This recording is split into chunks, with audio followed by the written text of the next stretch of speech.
Hi, I'm Rachel Losser, and welcome to Big Project Energy.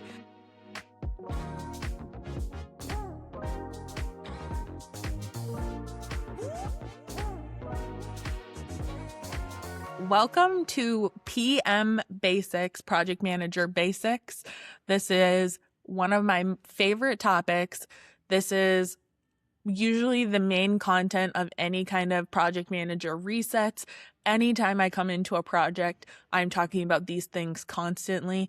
This is something that I consider to be the basic standard that all project managers should be following.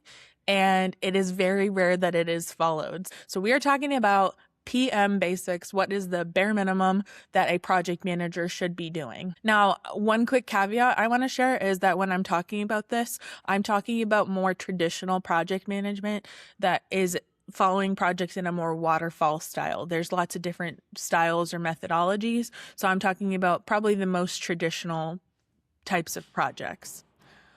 All right, so let's get into it. The basics are meeting notes after every meeting, one source of truth for action items, and a timeline that lays out all of your activities. Let's dive into each one of those things. So first of all, meeting notes after every meeting.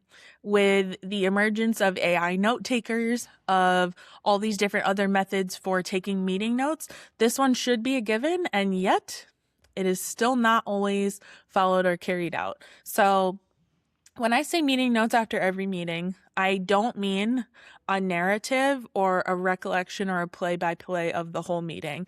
I am talking about the key information that someone needs to know if they missed the meeting.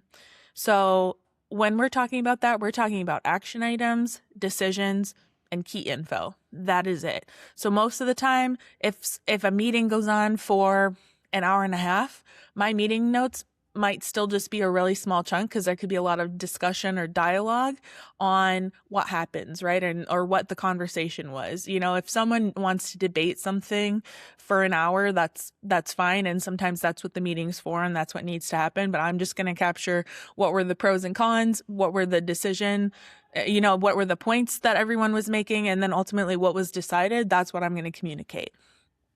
Meeting notes after every meeting. Hugely important to keep everybody on track. And the bigger the project is, the more important this is.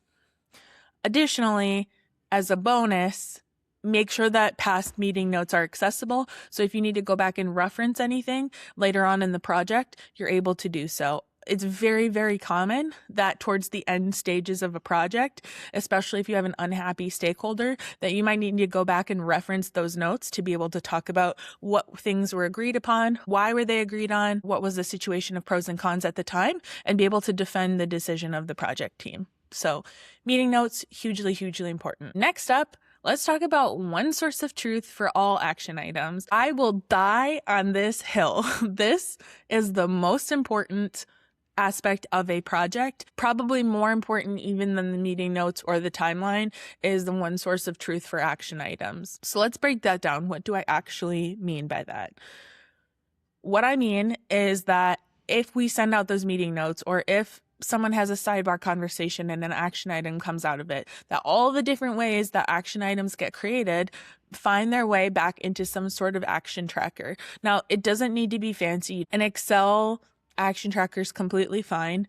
There's lots of fun, fancy tools that you can use, especially as the project size grows, or if you start to get into enterprise level project management tracking. So lots of different tools to use, but ultimately the most important thing is having that one source of truth, and it is the project manager's job to maintain that. So very often the project manager is going to need to follow up on the tasks that are in there, is going to need to collect information from emails and put that information in. That is your job as the project manager, and that is a huge part of the value that you create. All right, the last thing is a timeline that lays out all of the key activities and gives us a path and a direction of something to work towards. I could probably do a whole 50 video series on timelines. So I want to just kind of focus on the key points here on why I consider this to be a bare minimum. The reason a timeline is super important is because that is going to help dictate all of the priorities, and the timeline is a very important rationale for how everyone is viewing the work and rallying around the work. So a timeline needs to, at the very basic level, lay out all the activities that get us from point A to point B. Now, when I'm talking about the timeline, I don't mean just arbitrarily choosing a date. That happens a lot. An executive will just, decide, hey, this project should take a year. And it is the project manager's job to say, okay, the executive team or the executive sponsor wants this project to take a year. What has to be true for that to happen? I'm going to start to break this down into phases or big rock milestones. I'm going to sort of decompose all the activities, right, to get it to a point where I can see the path from where we are now to the finish line. And if I can see the path, then I can help others see the path, and all the work becomes tangible now because we understand how we're going to get all that work done.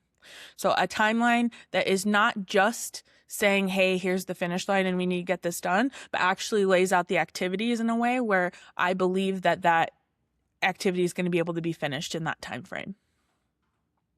So that's it. Those are my PM basics. Easier said than done for sure. These are things that don't come easy. Not everybody does them, but they're hugely, hugely important, and they really ought to be the bare minimum gold standard for a project manager.